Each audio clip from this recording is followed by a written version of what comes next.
नमस्ते दोस्तों, media musings के इस नए एपिसोड में आपका पुनः स्वागत है। जैसा कि आप जानते हैं, मीडिया म्यूजिंग्स में हम मीडिया के अलग अलग क्षेत्रों के साथ जुड़े हुए लोगों के साथ आपका साक्षात्कार करवाते हैं। आज की हमारी इस श्रृंखला में हमारे साथ जुड़े हैं ब्रांड और एड गुरु श्री संजय चक्रवर्ती। संजय जी, आपका स्वागत है। नमस्ते। नमस्ते। मैं पहले श्री संजय जी का आप सबको परिचय दे दूं। श्री संजय चक्रवर्ती एसके कंसल्टेंसी के फाउंडर और चीफ मार्केटिंग कम्युनिकेशन एडवाइजर हैं। आप एडवर्टाइजिंग और ब्रांडिंग के एक डायनामिक प्रोफेशनल हैं। पिछले 25 साल से आप कम्युनिकेशन, सेल्स, मार्केटिंग और एडवर्टाइजिंग के क्षेत्र में सफलता से कार्यरत हैं। आप ब्रांड क्लब अहमदाबाद के भी स्थापक हैं। आपने ब्रांडिंग और कम्युनिकेशन पर 4 किताबें लिखी हैं, जो कि इस क्षेत्र की बेस्ट सेलर किताबें साबित हुई हैं। आपको गुजरात सरकार के गवर्नर श्री, शिक्षण मंत्रालय, टाइम्स ऑफ इंडिया और भास्कर ग्रुप द्वारा विभिन्न श्रेणी के अवार्ड से सम्मानित किया गया है। ऐसी एक उम्दा व्यक्ति जिन्होंने एडवर्टाइजिंग और ब्रांडिंग के क्षेत्र में अपना एक अलग मकाम स्थापित किया है, आज हमारे बीच उपस्थित है। मैं श्री संजय जी के साथ ये संवाद हिंदी और अंग्रेजी दोनों भाषाओं में करूंगा। So to begin with, let me ask him the first question. Sanjay ji, what qualities does a person should have be successful in the field of advertising? Okay, शुरू करने के पहले मैं बता दूं कि मैं गुरु नहीं हूं। मैं अभी भी एक स्टूडेंट और विद्यार्थी हूं इस सब्जेक्ट के ऊपर। तो समय के साथ मैं कुछ सीखा हूं और मेरा ये पर्पस है कि मैं उसको शेयर करूं यहाँ पे। प्लीज। जैसा कि आपका पहला क्वेश्चन था कि एक स्टूडेंट या किसी को अगर एडवर्टाइजिंग में करियर बनाना है तो उसे क्या चाहिए, तो एक बहुत इंटरेस्टिंगली मैं आपको बताऊंगा। कहा जाता है बचपन से कि mind your own business, but हमारे बिजनेस में कहा जाता है कि माइंड अदर्स बिजनेस। जो बंदा या जो इस क्षेत्र में अपना करियर बनाना चाहते हैं, उनके अंदर ये क्वालिटी होनी चाहिए कि वो इंक्यूसिटिव हों, लोगों के बिजनेस में ध्यान रखते हो, लोगों के बारे में जानते हो और कंज्यूमर से प्यार करते हो। क्योंकि ये कम्युनिकेशन का फील्ड है और कम्युनिकेशन में जब तक आप सामने वाले को नहीं जानेंगे तो आप अच्छी तरह से कम्युनिकेशन नहीं कर पाएंगे। जो क्वालिटी चाहिए एक सक्सेसफुल एडवर्टाइजिंग कैरियर बनाने के लिए, एक तो ये होना चाहिए कि he should be inquisitive, he should be bothered about others, he should mind others business. दूसरा, उसे काफ़ी पैशनेट होना चाहिए, बिकॉज यहाँ पे टाइम का कोई लिमिट नहीं होता है और हम जो बिजनेस करते हैं वो आइडिया का बिजनेस होता है। तो आइडिया तो कभी भी आ सकते हैं, रात के 2 बजे भी आ सकता है, 3 बजे भी आ सकता है। तो टाइम फ्रेम नहीं है कि 9 to 6 आप आइडिया सोच सकते हो, उसके बाद आपको आइडिया आना बंद हो जाते हैं, ऐसा नहीं होता है। तो इस तरह का जो प्रोफेशन है, जो इस तरह की प्रोफेशन का आना चाहते हैं वही इसमें आए। तो ये एक बहुत बड़ा इंग्रेडिएंट है जो एक इंसान के अंदर होनी चाहिए अगर एडवर्टाइजिंग में वो कैरियर बनाना चाहते हैं। इसके अलावा एक और बहुत ही इम्पॉर्टेंट चीज़ जो मैं बताना चाहूँगा कि पेशेंस बहुत होना चाहिए। क्योंकि हर इंसान को लगता है कि उसका आइडिया वर्क करेगा, लेकिन वो आइडिया वर्क नहीं करता है कई बार।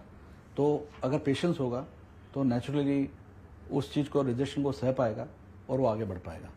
यानी पेशेंस और पैशन दोनों चाहिए। दोनों चाहिए। आपके हिसाब से हम देखते हैं कि एडवर्टाइजिंग के कई सारे माध्यम हैं, तो आप इतने साल से इस क्षेत्र में काम कर रहे हैं, आपके हिसाब से कौन सा माध्यम सबसे ज्यादा सफल है और क्यों? ओके, मैं इस क्वेश्चन को, इस आंसर को थोड़ा दूसरी तरीके से दूंगा जी। कोई भी माध्यम, कोई भी medium is not substitute to each other. मतलब कि अगर मैंने टीवी का माध्यम ले लिया है तो मैं प्रिंट का नहीं ले रहा हूं तो मेरा काम चल जाएगा, ऐसा नहीं होता है। It is complementary to each other, वो एक दूसरे के पर्याय हैं।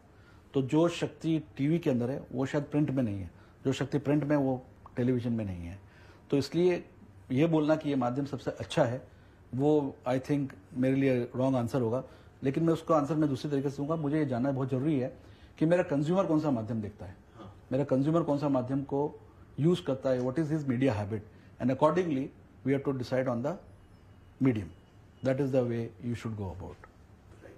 और एक एडवर्टाइजिंग प्रोफेशनल उसी हिसाब से सोचता है। हाँ, क्योंकि तभी मैंने आपको बोला ना पहले आंसर में कि कंज्यूमर का जाना बहुत जरूरी है। तो कंज्यूमर क्या अखबार पढ़ता है, कैसे उठता है, क्या बैठता है, उसका मीडिया हैबिट क्या है, सुबह उठ के कौन से मीडिया का वो कंज्यूम करता है, उसी के हिसाब से हमें चूज करना पड़ता है कि किस तरह का medium will work for him. सही। संजय जी, आप करीब 25 साल से इस क्षेत्र में हैं, तो आपने इस क्षेत्र में कई सारे उतार चढ़ाव देखे हैं, उसके बारे में हमें थोड़ा बताइए, क्या चेंजेस आपने इस 25 सालों में देखे हैं? अगर आप चेंजेस बोलें तो ललिता जी से कतरीना जी का सफ़र हुआ है, जी। ठीक है ना। तो ललिता जी पड़ोसी का फ़ोन होता था पीपी, और अब मोबाइल फ़ोन होता है। तो कंज्यूमर जो है बहुत चेंज हो गया है, सोसाइटी काफ़ी चेंज हो गई है। और एडवर्टाइजिंग हम सोसाइटी के लिए करते हैं, सोसाइटी को अट्रैक्ट करने के लिए करते हैं।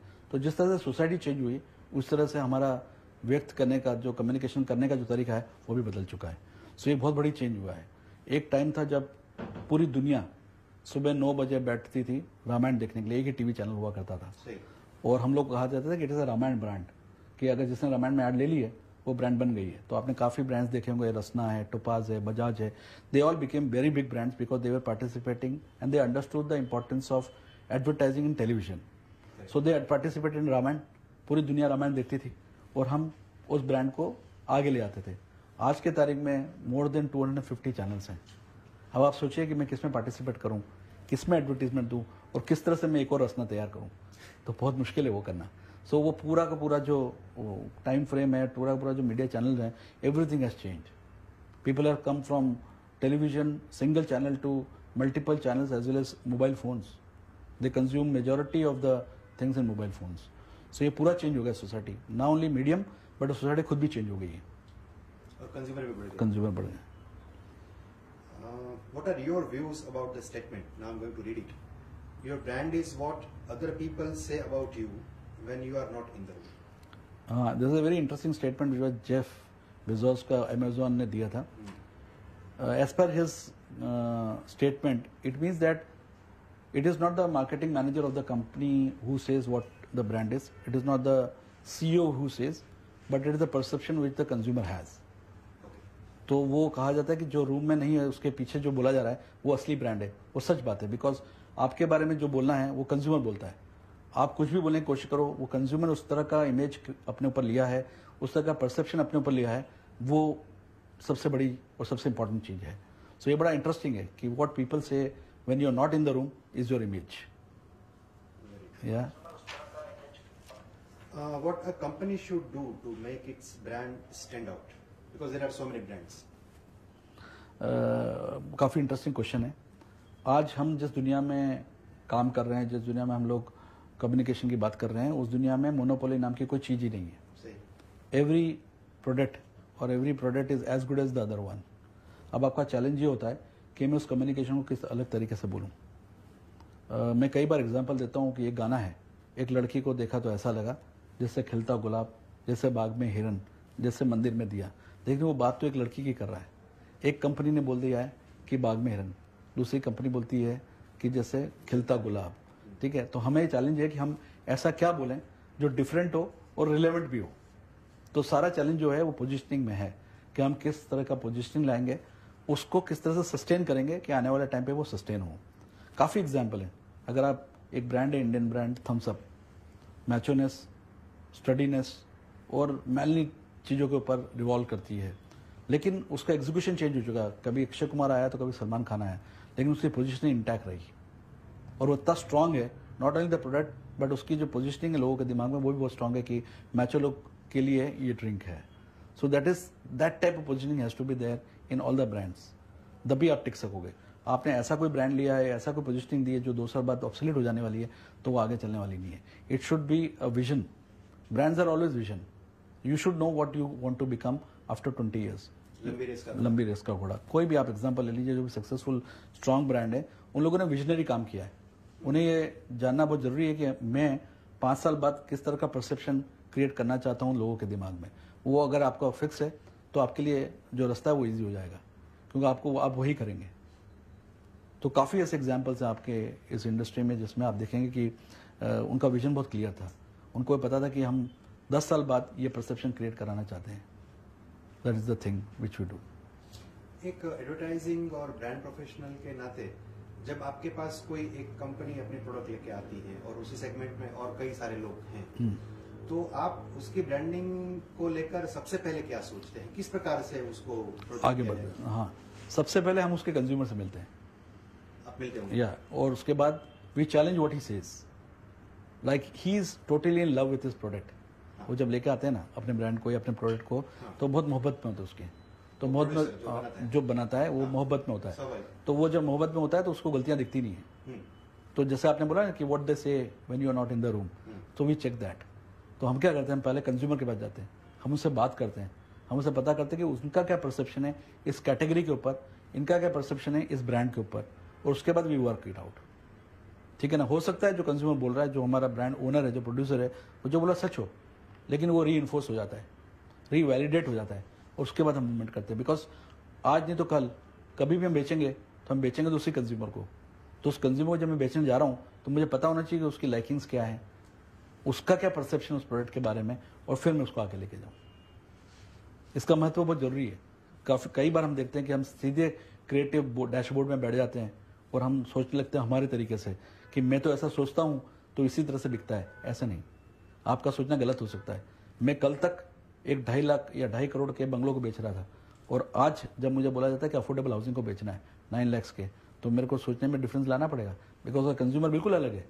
तो जब मैं 2.5 करोड़ के बंगलों में जाता हूँ तो उसका रहन सहन, उसकी जो एक्सपेक्टेशन है वो बिल्कुल अलग होती है। और बिल्कुल, अब मैं आपको एग्जाम्पल बताता हूँ। ऑडी जो है, ऑडी जो कार है, एक लग्जरी कार है, वो अपने कम्युनिकेशन में, अपने फिल्म्स में ये बताती है कि उसके जो कार के अंदर जो फर्निशिंग है उसके अंदर कितने स्टिचेस है। वो ये बताती है कि उसका जो दरवाजा बंद करने का साउंड है वो पेटेंटेड है।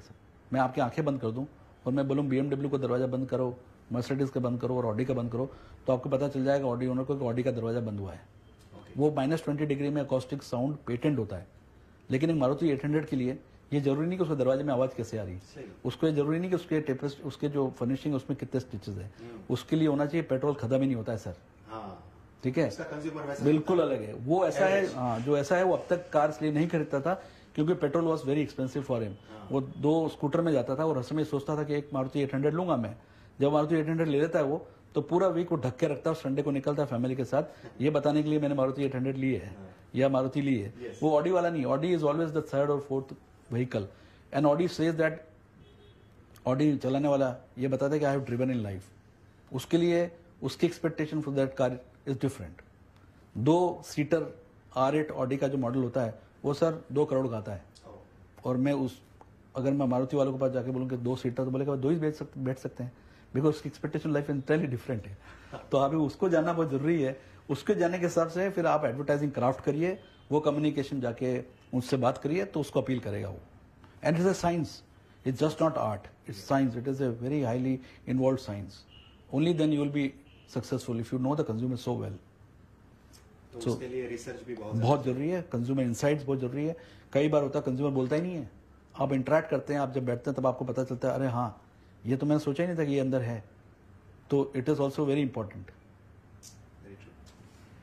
ट्रेडिशनली अब तक इतने सालों में ऐसा कहा जाता था कि अगर आपको किसी भी प्रोडक्ट को फटाफट बेचना है तो प्रिंट में ऐड दे दीजिए, आपको उस प्रोडक्ट की बढ़िया ब्रांडिंग करनी है तो टीवी पर ऐड दे दीजिए। अब जब हम डिजिटल मार्केटिंग के एज में आ गए हैं, अभी जैसे आपने इनिशियली बताया कि लोग मोबाइल पर ज्यादा कंज्यूम कर रहे हैं, तो अब क्या स्थितियों में परिवर्तन आप देख रहे हैं? कुछ इस फिलोसॉफी में कुछ परिवर्तन है या वो अभी भी वैसे ही है? ना, फिलोसॉफी में परिवर्तन, मैं इस फिलोसॉफी को ही चैलेंज करूंगा। राइट, मैंने जैसे आपको पहले बताया, हर मीडियम का एक स्ट्रेंथ है। अगर मुझे डिटेल में बतानी हो किस चीज को, तो मैं प्रिंट एक माध्यम है, उसमें मैं आपको बता सकता हूँ कि कहाँ अवेलेबल है, डीलर का पैनल दिखाऊंगा, उसके अंदर मैं लिखूंगा। लेकिन वही चीज मैं टेलीविजन में बोलने जाऊंगा तो वो टेलीविजन के 30 सेकंड के स्पॉट से ज्यादा बोलने लगूंगा मैं, क्योंकि 30 सेकंड का जो स्पॉट होता है नॉर्मल एक टेलीविजन ऐड का, वो ही अफोर्डेबल नहीं होता है मेरे लिए। तो मैं क्या कर सकता हूँ, मैं अपने ब्रांड के बारे में बता सकता हूँ, उससे ज़्यादा डिटेल नहीं बता सकता हूँ। तो वो माध्यम ब्रांड बिल्डिंग का हो गया। जब मैं प्रिंट में बताता हूँ, प्रिंट में इसलिए बता रहा हूँ मैं क्योंकि मेरे पास जगह है काफ़ी बताने की। मैं बता सकता हूँ कि ये अहमदाबाद में अवेलेबल है, ये गुजरात में अवेलेबल है, कहाँ अवेलेबल है वो बता सकता हूँ। अगर मैं टेलीविजन में बताने लगा मैं डीलरों के नाम, तो आप समझ सकते हैं कि 60 सेकंड में नहीं हो सकता है, 30 सेकंड में। तो उस माध्यम का एक लिमिटेशन है। प्रिंट का ऐसा है कि I can locally go, television जो है वो एक बार मैं अगर लगाता हूँ तो वो पूरी दुनिया में जाता है, लेकिन वो दुनिया में जाके वेस्टेज है, क्योंकि मेरी जो किराने की दुकान है वो तो अहमदाबाद में ही है और एक गली में, तो print will be advisable thing for me. Where digital goes everywhere, you can control that, but each medium का एक स्ट्रेंथ है। अगर ये बात नहीं होती ना सर, तो अमेजोन क्यों ऐड देता है प्रिंट में? अगर वो ऑनलाइन ही सक्सेसफुल होता, वो क्यों ऐड देता है टेलीविजन में? Because there is an integration of all the mediums 360 degree implication होता है, और वो इम्पैक्टफुल एडवर्टाइजिंग तभी होती है. तो each medium has his own strength. So you cannot say because of this you will take this, और you know if I have taken television I am comfortable. It has his own strength. जो मैं television बोल सकता हूँ print में नहीं बोल सकता हूँ. एक प्रिंट में लिमिटेशन ये है कि मैं एक ही फ्रेम में बोल सकता हूँ, मैं मल्टीपल फ्रेम्स नहीं कर सकता हूँ. स्ट्रेंथ भी है, वीकनेस भी है. हाँ. So each compliments with each other. हाँ, ईच अदर. सो ये डिपेंड करता है कि आपका बजट क्या है. उस बजट के अंदर आपका कंज्यूमर जो है किससे मैं रीच कर सकता हूँ ज़्यादा, टेलीविजन से ज़्यादा रीच करूँगा कि प्रिंट से. Having said this, you should be happy that television will only create brand if you not taken print. If you take print, yes it is expensive, but then you will know कि अब मैं उसको detail में बात कर सकता हूँ. तो सबकी है, तो जहाँ वहीं पे मीडिया प्लानर्स का रोल पैदा होता है. वहाँ पे वो बताता है कौन सा मीडियम आपके लिए सबसे इफेक्टिव होगा आपके टारगेट ग्रुप को रखते हुए. That's the interesting part. आपके अनुभव के आधार पर आप हमारे दर्शक, उसमें कई सारे युवा हैं, कई सारे विद्यार्थी भी हैं, एक दो ऐसी ब्रांड्स के बारे जो केस स्टडी है या एग्जांपल्स हैं जो काफी इंटरेस्टिंग है, आप प्लीज शेयर करें. ओके. मैं कई जगह पे जब भी जाता हूँ लेक्चर लेने या किसी से बात करने, तो मुझे फेविकॉल के बारे में बात करते हैं वो लोग. और मैं कई बार क्लाइंट के पास भी जाता हूँ तो वो ये मुझे बोलते हैं मुझे फेविकॉल जैसी ऐड चाहिए. ठीक है, अगर मैं किसी से पूछूं कि फेविकॉल की कौन सी ऐड आपको अच्छी लगती है, तो ज़्यादातर लोग बोलते हैं वो बस वाली ऐड है, वो अंडे वाली ऐड है.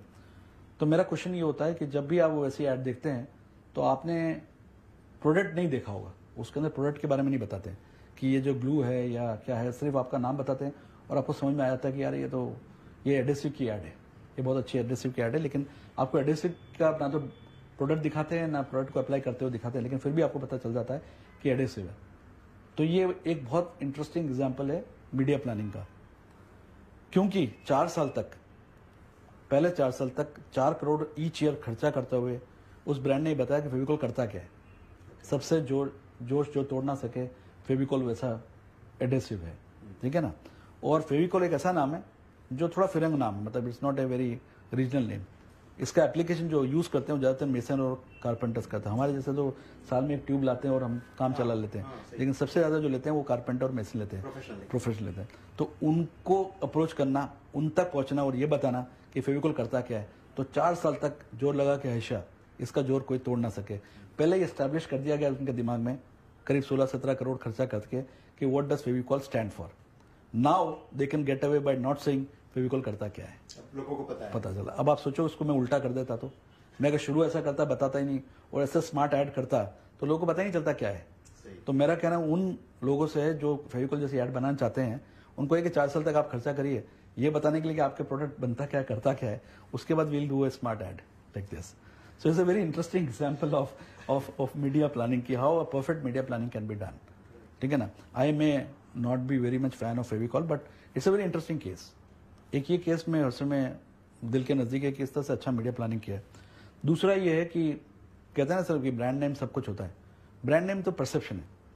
एक बलेनो नाम की कार का नाम सुना होगा आपने. Baleno was not so successful when it initially came. It was failure. You can say it was a failure. But keeping the same name and now making it a successful is a very interesting case study. उसका model change किया, उसका designing change करी, और उसी brand को रखते हुए आज one of the most successful brand है. बल्कि आप सोचो कि एक ब्रांड फेल हो चुकी हो और उसको वापस क्रिएट करना, ब्रांड को कोई हिम्मत नहीं करेगा, लेकिन उसको रिवाइव करना मतलब पूरा मॉडल चेंज करके, प्रोडक्ट एट्रीब्यूट चेंज करके आपने उसको वही नाम रखकर आज उसको one of the most successful brand बना दिया. It's a very interesting case of branding and advertising. और कुछ एग्जाम्पल और दूं मैं तो आपको ये मतलब सलाह दे सकता हूं कि अगर आप इस दुनिया में किसी प्रोडक्ट को पहली बार लेके आ रहे हैं तो स्पेंड नहीं, invest in your branding. Because if you see Xerox was the first with the company who came out the first photocopying machine. But आज कोई photocopying machine से नहीं जानता है. Colgate was the first guy who did toothpaste. They became the first. Sellotape was the first. Bisleri as a water, right? They were first. But they invested in the branding. They knew कि दुनिया में जब आने वाला time होगा तो हमारे ही generic नाम से लोग बाग जानेंगे. लालडा जेनरिक नाम से जानेंगे. अगर हमारा तो बिकता ही है, हम तो पहले हैं, ये सोच के चुप बैठते तो शायद सेकंड वाले ने अगर ज़्यादा इन्वेस्टमेंट किया होता तो शायद उसी के नाम से लोग जनरेट कर जाएंगे. तो कई बार ये गलती कर बैठते हैं हम कि हम तो पहले ही हैं, हमें तो वैसे ही जान जाएंगे लोग, हमारा माल तो वैसे ही बिकता है, तो हमें एडवर्टाइजिंग करने की जरूरत क्या है? नहीं, advertising is the most important thing, because without communicating how will you sell? Steve Jobs के पास सबसे बढ़िया कंप्यूटर, सबसे हाईली टेक्निकल कंप्यूटर थे, बट अगर उसके बारे में नहीं बताते तो लोगों को पता कैसे चलता है? मेरे पास सबसे अच्छा कंप्यूटर, लेकिन मैं बताऊंगा नहीं किसी को, मैं कम्युनिकेट नहीं करूंगा, मैं एडवर्टाइज नहीं करूंगा, तो लोगों को कैसे पता चलेगा? लाल दरवाजा का नाम सुना है ना सर आपने? लाल दरवाजा में लोग बाग शर्ट बेचते हैं 50-50 रुपए वाले, सब ठेले में खड़े होते हैं। एक ठेले में खड़ा होकर चिल्लाता आदमी के 50 रुपए 50 रुपए 50 रुपए का। जो उसका टारगेट ग्रुप होता है, जो कंज्यूमर होता है, वो सबसे पहले उस ठेले की तरफ देखता है जहाँ पे वो आदमी खड़ा है, और वो समझता है कि मैं एडवर्टाइजिंग कर रहा हूँ, मेरा ये मीडियम है, तो वो सबसे पहले उधर जाएगा। उसको पसंद नहीं आएगा तो बाजू वाले के पास जाएगा, लेकिन जिसने आवाज नहीं करी उस तरफ नहीं जाएगा, जो बोल रहे हैं वहीं जाएगा। ठीक है ना सर? तो जब वो समझता है उसका मतलब, तो हमें तो समझना ही है, हमें तो बहुत आगे जाना है। तो गुजराती में कहते हैं बोल लेते ना बोर बेचे। हाँ हाँ, बोल रहे हैं, एग्जैक्टली। और ये बोर नहीं, यहाँ गाड़ी वाड़ी सब बेचते हैं। सब बेचते हैं। अब मेरा आखिरी सवाल है जी आपसे। जी सर। चूंकि आप इतने सालों से इस क्षेत्र में हैं, कई सारी फिजिकल इश्यूज आपको हैं, कई सारी समस्याओं का आप सामना करते हुए भी बड़े जोश के साथ इस क्षेत्र में काम कर रहे हैं, तो ऐसी कौन सी बात है जो आपको प्रेरित करती है? मुझे बहुत सारी चीज़ें प्रेरित करती है। पहली बात तो ये इंडस्ट्री खुद प्रेरित करती है मुझे, क्योंकि मुझे रोज नए इंसानों से मिलना पड़ता है। जब मैं अलग अलग ब्रांड से काम करता हूँ, अलग अलग प्रोडक्ट कैटेगरी में काम करता हूँ, तो मुझे अलग अलग कंज्यूमर से मिलना होता है। तो मिलना मुझे बहुत अच्छा लगता है, लोगों से उनके बारे में जानकारी लेना बहुत पसंद होती है। उसी से हम कम्युनिकेशन क्राफ्ट कर सकते हैं। सबसे बड़ी बात है कि it gives me lot of energy when I meet lot of people. और दूसरा ये है कि सर इस प्रोफेशन में ऑनेस्टली फिजिकल वर्क का ज़्यादा काम नहीं है, मेंटल वर्क का काम ज़्यादा है। ठीक है ना? तो अगर mental work you can do, you can be most successful there. और जो चीज़ मोटिवेट करती है मुझे, जैसे मैंने आपको बताया कि एक ही दिन में मैं शायद 3 प्रोडक्ट कैटेगरी या 3 ब्रांड के ऊपर काम कर रहा हूँ, और तीनों ब्रांड के कंज्यूमर अलग अलग होते हैं, और वो जो कंज्यूमर बड़ा मिस्ट्री है, और इस मिस्ट्री को डिकोड करना सबसे इंटरेस्टिंग गेम होता है कि किस तरह से आप डिकोड करते हो, कितना आगे बढ़ के आप डिकोड किया है, आपको उस इंसान के बारे में क्या पता है जो दूसरों को नहीं पता है। That is the consumer insight, and you dwell around with that, and you start crafting your communication according to that, and you try to communicate and be successful in that category by communicating them. So knowing those people is more important, and as I said, I don't mind my work, I mind others' work. That's wonderful. Yeah. Sanjay ji, आज आप हमारे साथ जुड़े, thank you very much. My pleasure sir, thank you. दोस्तों, आज हमारे साथ श्री संजय चक्रवर्ती जुड़े, जिन्होंने हमें ब्रांडिंग और एडवर्टाइजिंग के बारे में कई सारी महत्वपूर्ण बातें बताई। अगले गुरुवार को हम इसी समय मीडिया म्यूजिक्स के नए एपिसोड के साथ एक नए गेस्ट के साथ मिलेंगे। तब तक के लिए धन्यवाद।